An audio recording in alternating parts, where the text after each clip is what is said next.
Hello and happy Teach Me Tuesday. My name is Lisa. I am a NICU nurse and a NICU nurse educator.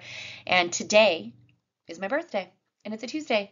So why not do kind of something fun where we can put together some key learnings from my nursing career and key moments where I was like, oh, I wish I had known this sooner. I wish I had made this connection sooner and share it with all of you.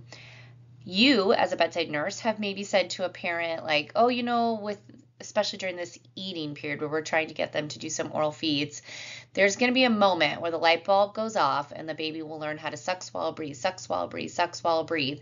And it'll be like they never didn't know that. And it's just wild. And sometimes that happens with apnea of prematurity where it just kind of goes away, these different kind of milestones. And so that's what I was thinking of when I thought of these kind of they were supposed to be 10, but then I came up with 12 and I decided let's just stick with 12. I've been a NICU nurse for over 21 years, if that gives you any guess as to how old I might be today. But I just thought, let's take these 12 moments and share them with you because I really would love for you to know them sooner.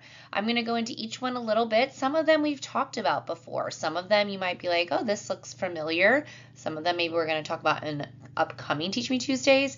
And maybe there's one that speaks to you that we haven't covered that you want me to do more of, and just let me know in the comments.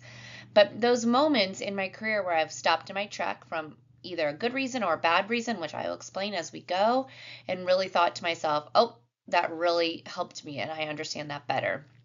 The other reason I wanted to talk about this is because I have been having kind of an influx of DM messages and messaging with people who are brand new to the NICU and feel like I am never going to know this.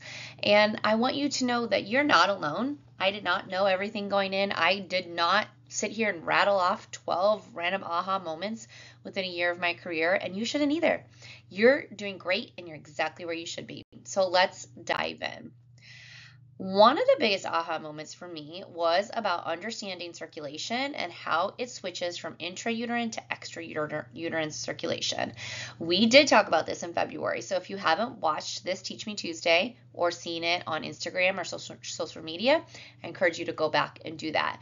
But in utero, it's so important to understand that the placenta and the mom are doing the work of the lungs and the liver and the kidneys in some ways. And so the heart has a different circulation. And so understanding that and thinking, hey, we don't need this oxygenated blood to be coming out of the lungs and going to the baby. Oxygenated blood is actually coming from the mom, doing some mixing with unoxygenated blood using three primary ducts, the ductus venosus, the ductus arteriosus, and the foramen ovale, to bypass normal circulation.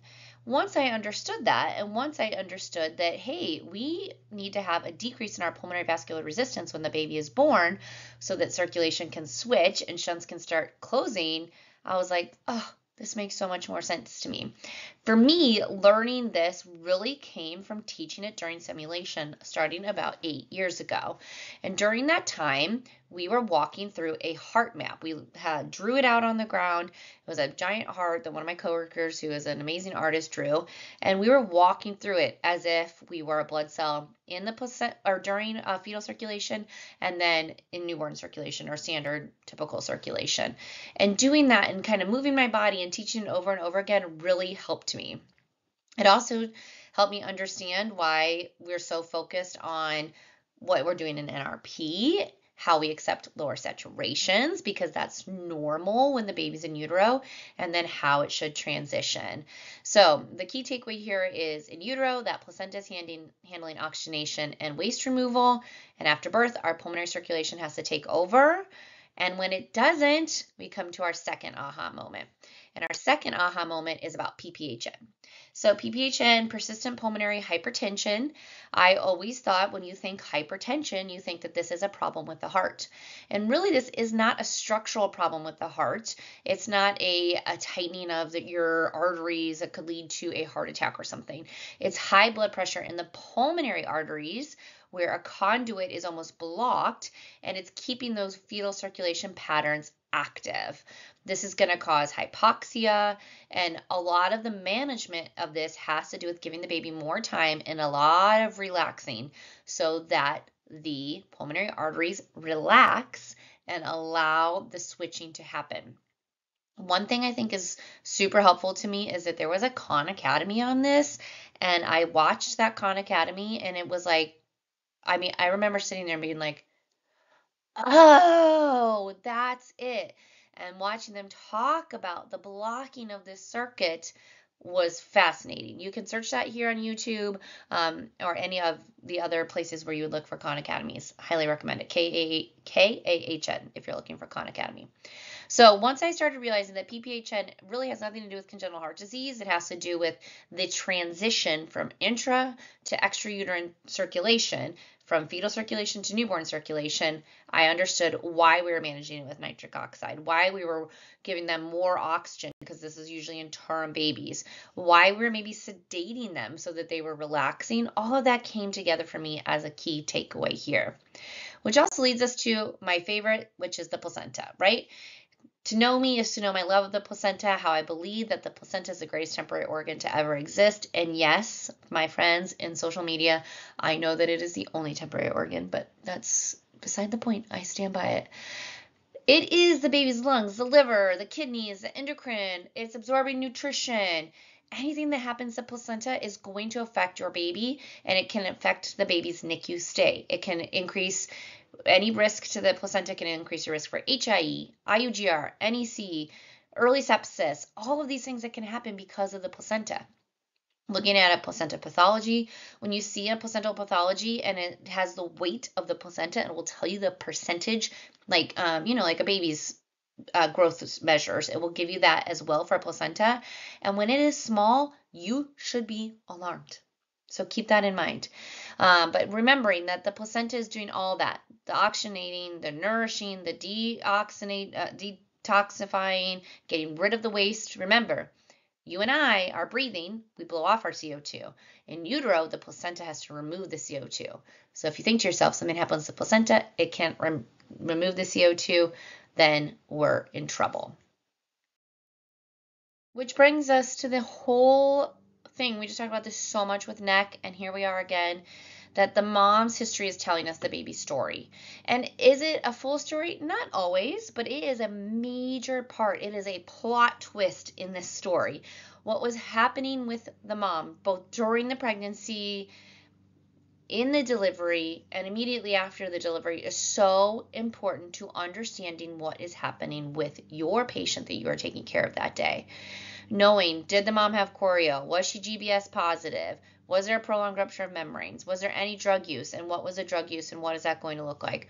What was her blood pressure like? What was her preeclampsia like? Saying, oh, she didn't have preeclampsia, and then you see her and she's completely swollen, you think to yourself, maybe there was some high blood pressure. Did she have chronic hypertension? Did she have diabetes? All of these are telling us the background and the core of what got your baby to where you are today. And once I understood how much I needed to know about that throughout the baby stay, and I will die on that hill.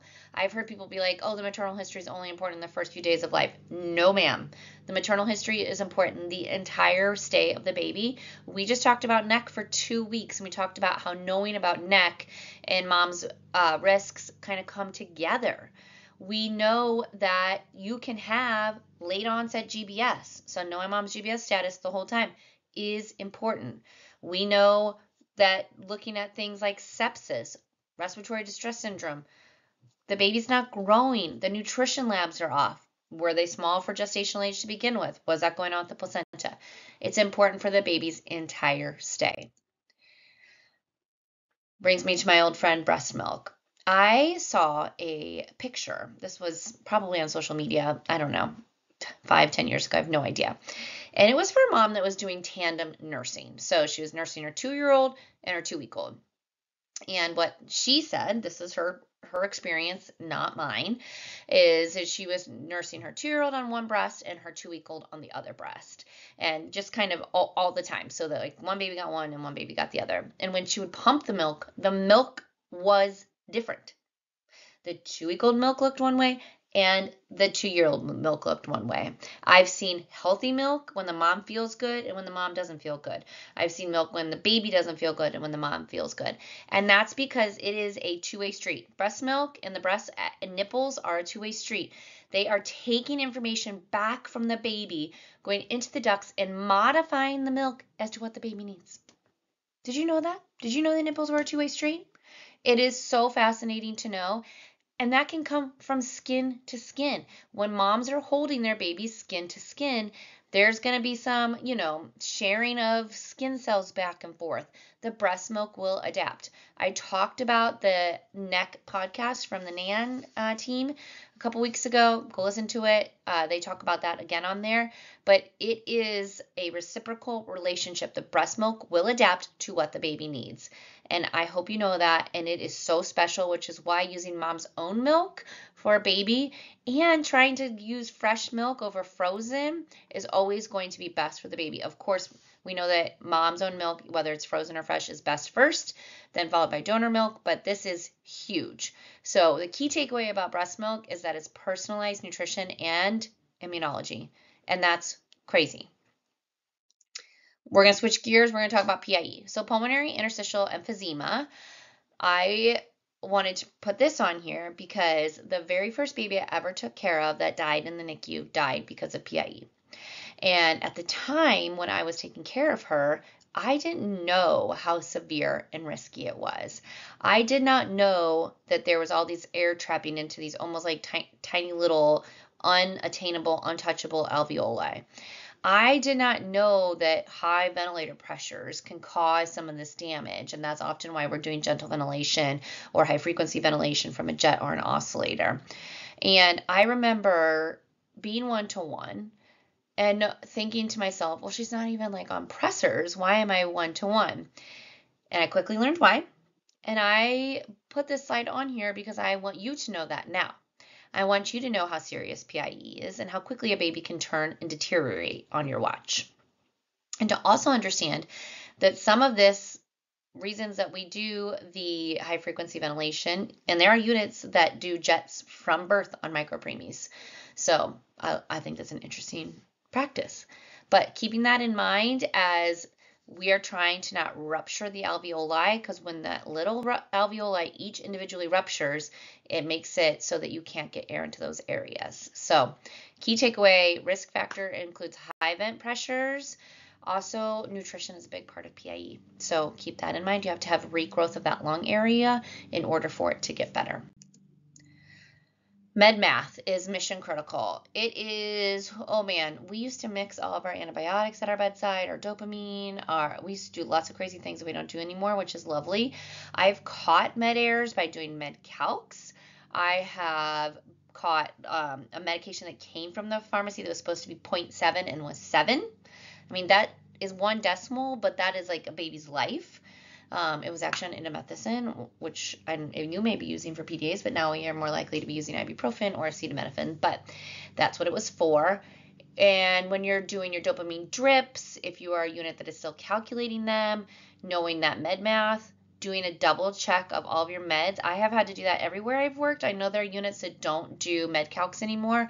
I do think they're important. I think it's when you're talking about this tiny little doses and also comparing it to the syringes that are coming up, I think it's really, really important to do that and to be kind of questioning what's going on there. The other thing about med math that I want to mention is the importance of making sure that your doses are getting weight adjusted. So as the baby gains weight, you are going in and having the provider change that. And it does not need to be every day. Yes, we may change our drips every day, but like our caffeine or vitamin D or iron, anything that's mils per kilo or milligrams per kilo, that per kilo probably needs to be weight adjusted for a 10% gain in weight or every week, kind of whatever your unit does. So make sure that you know about that.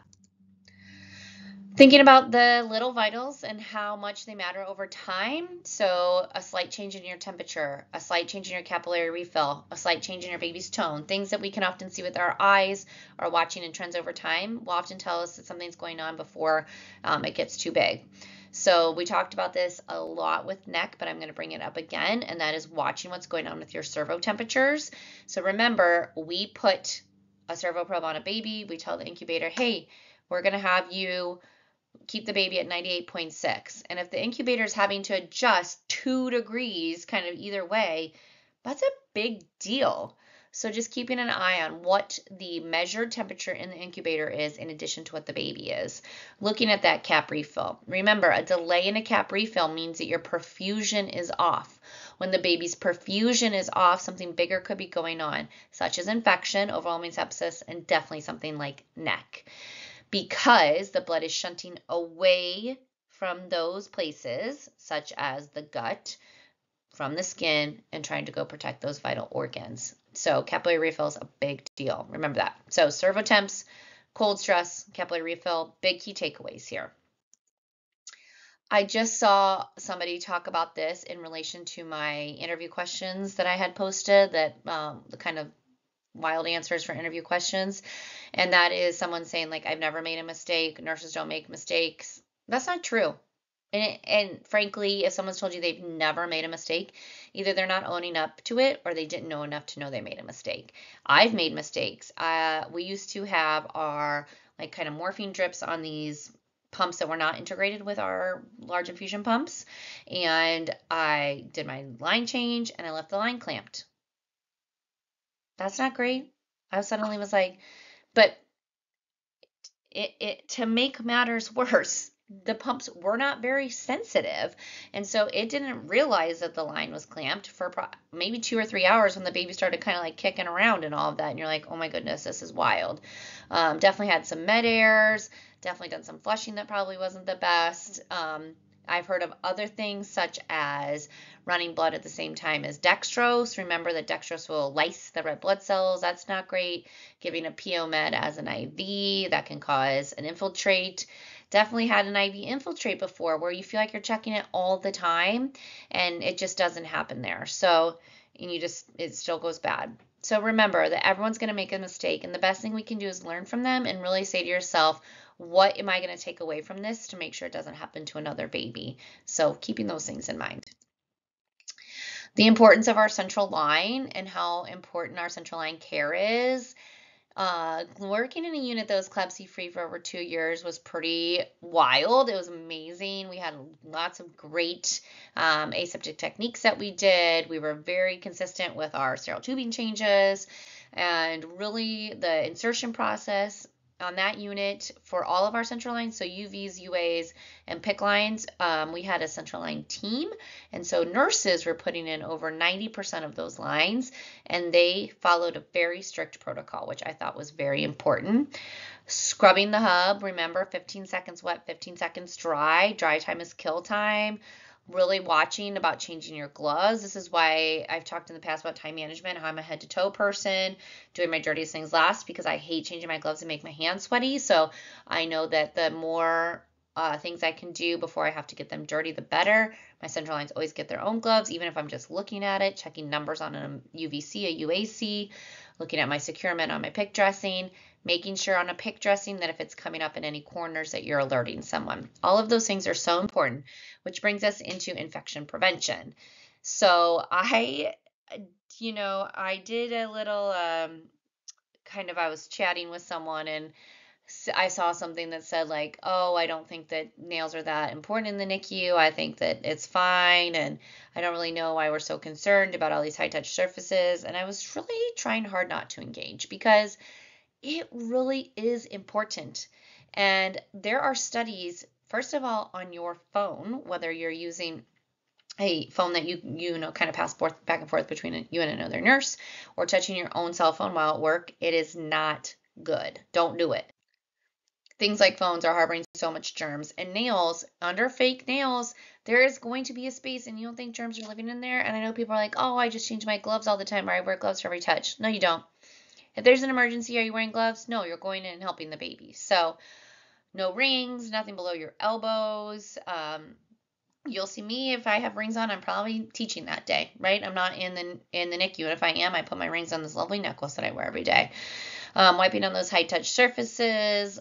There's a fun blacklight video we made with a purposeful like germ spreader, and it was in a simulation room with a simulation doll, and just seeing how quickly that germ spreader went. Just doing cares. It's pretty fascinating. So highly recommend knowing that infection prevention is in your hands. If you can control you, we can allow everyone else to control them and educate everyone around us, including our parents. And I was only 22, 22, 23, 22, 22 when I started, 23 when I started being a NICU nurse. And I remember thinking, I'm so young. I've never had a baby. How am I going to talk to these people? I got over that pretty quick, actually. But our parents, I worked night shift for a long time, over 9 years of straight nights, and then kind of a back and forth for a period of time. Our parents weren't as present at night shift when I was doing night shift. But remember, they are and should be the primary caregivers of the baby. They should not be taking home a stranger. We should be welcoming them in. We should be educating them. If someone's going to do rounds, like, hey, let's wait till the parents get here. Or, oh, come on, mom's here. Let's go over here.